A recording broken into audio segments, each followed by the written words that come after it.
The prophecies of 12 mysterious men all seem to arrive at the same year, 2016, as a year for their fulfillment. Why did these men arrive at the same date? What were they talking about? And what were their predictions? Since the 17th century, evangelical men have written prophecies about the end times, prophecies that most of us know nothing about. They were some of the most prolific writers, preachers, and pastors after the Reformation. These were men who believed that the apocalypse was coming, but not in their lifetime. These men believed that everything had to come to conclusion starting around the time of 2015 through 2016. I will take you through the diverse predictions of each of these men. The first is by a man named Patrick Nisbet, who wrote a commentary called An Abridgment of Ecclesiastical History in 1776. Nisbet believed an end-of-the-world scenario would develop in 2016, in which the Vatican would be destroyed. Interestingly, he cites Isaac Newton in his footnote as the inspiration for arriving at this date. If you've been on my channel for quite some time, you know that I have focused on Isaac Newton regarding a timeline that started in September 2015. Isaac Newton was pointing to this month for some reason, as though it was the start of something. In a footnote, Patrick Nisbet directly references Newton alongside a numerological code. According to Nisbet, if we start in 90 AD, which is the likely date that the book of Revelation was written, and we add 666 years to it, we arrive at 756 AD.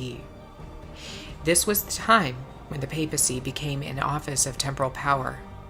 It is from there that Nisbet adds 1,260 years to 756, arriving at 2016 as the year in which the papacy will be entirely destroyed, followed by the ushering in of the millennial kingdom.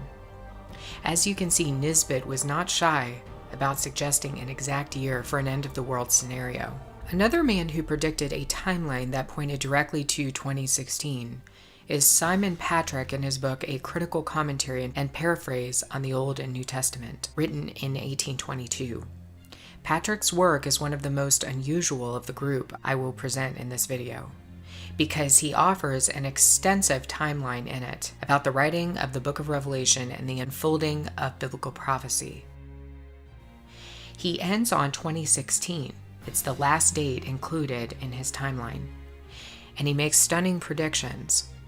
The last head of the Roman government would take his seat in 2016 on the international stage, but his reign would be very short because he would be utterly and completely destroyed. For Patrick, 2016 was the last stand of the Roman Empire. The next work is the Paraphrase and Notes on the Revelation of St. John, written in 1773 by Moses Lohman. Moses Lohman believed that a time period starting around 1900 to 2016 would mark the time of, quote, plagues.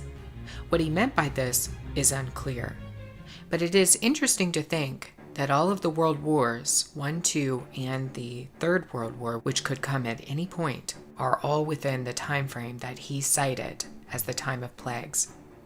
According to Lohman, 2016 is the end of it all, in which the anti-Christian power is destroyed and the pure Christian church is ushered in. Additionally, Lohman predicted the end of the mystical Babylon when the dragon is thrown into the bottomless pit. These are astounding prophecies, very time-specific according to Lohman, and they were written roughly 243 years ago to be fulfilled in 2016. Another work called The Lectures on the Revelation by William Reed, written in 1878, discusses the end of the papacy in 2012 and the ushering in of a 3.5-year period when the church would transition into a new religious system of the beast. This would bring us to 2016 as a time when Roman Catholicism is fully submerged into the New World Order.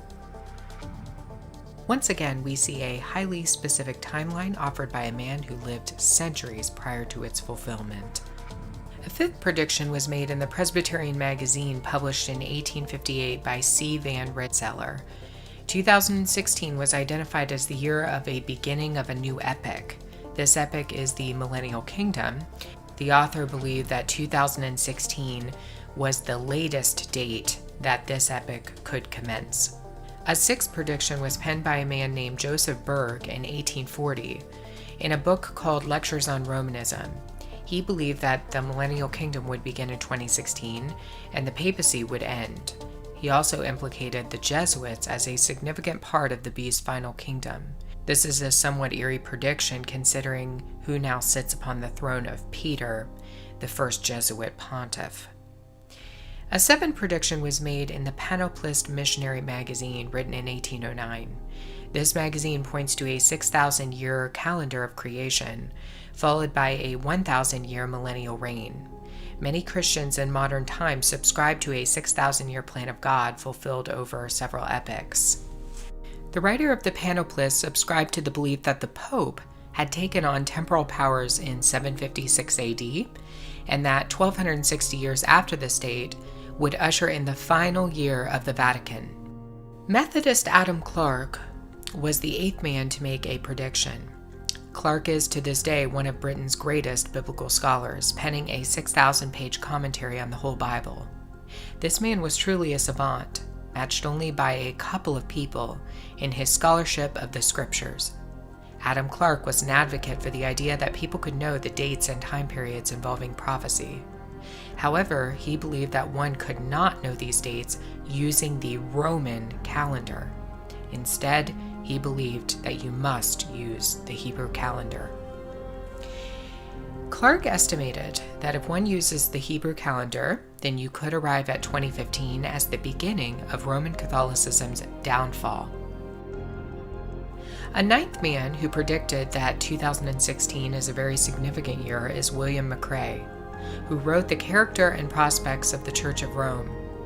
He believes that the great whore Babylon would experience the wrath of God for having opposed the Lord.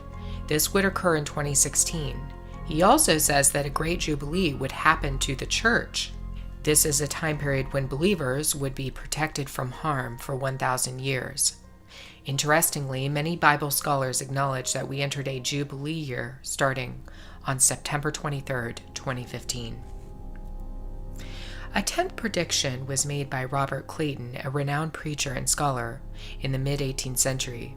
He was also a contemporary of Isaac Newton. Clayton made specific predictions that, beginning in 2015, the world would see the following events: the end of the Jewish diaspora, the fall of the papacy, the coming of the Messiah, and the restoration of the Jews. He also believed that this time period would conclude a 2,000-year window of the church. Clayton did not come to this conclusion using the Julian calendar. He created his timeline based on the Hebrew calendar, as he was a scholar of rabbinical literature. An 11th prediction came from a man by the name of John Brown, who penned a dictionary of the whole Bible. In a discussion about prophecy, he suggests that all Jews will undergo a mass conversion, accepting Jesus, starting in 2016. He also states that a force, including Turkey and its allies, will come against Israel in 2016, but this force will be completely destroyed. The 12th prediction is by a man named Philip Doddridge, who cites that Sir Isaac Newton appeared to be pointing to 2016 as a year of prophetic fulfillment. Like many scholars of his time, he believed that 1,260 days of revelation should be interpreted as 1,260 years. He also references 666 years after the writing of the Book of Revelation, which brings us to 756 AD, the year in which the papacy became a temporal power. He believed that an Antichrist system would be fully ushered in 2016. I did not cover Isaac Newton's theology in this video, but what he said seemed to influence all the other Bible scholars that I discussed. Isaac Newton was first and foremost a theologian, not a scientist as many people assume. In fact, it was estimated that Newton dedicated only 10% of his time to science. The other 90% was dedicated to studying the scriptures, particularly the prophecies of Daniel and Revelation, and the fulfillment and building of the temple. Isaac Newton was wildly interested in the temple for some reason, and he also pointed to this time period, the end of 2015 through 2016. We will see over the coming several months whether the predictions of these men turn out to be true. It is interesting to consider that all of them arrived at a single year, and we are in the middle of it.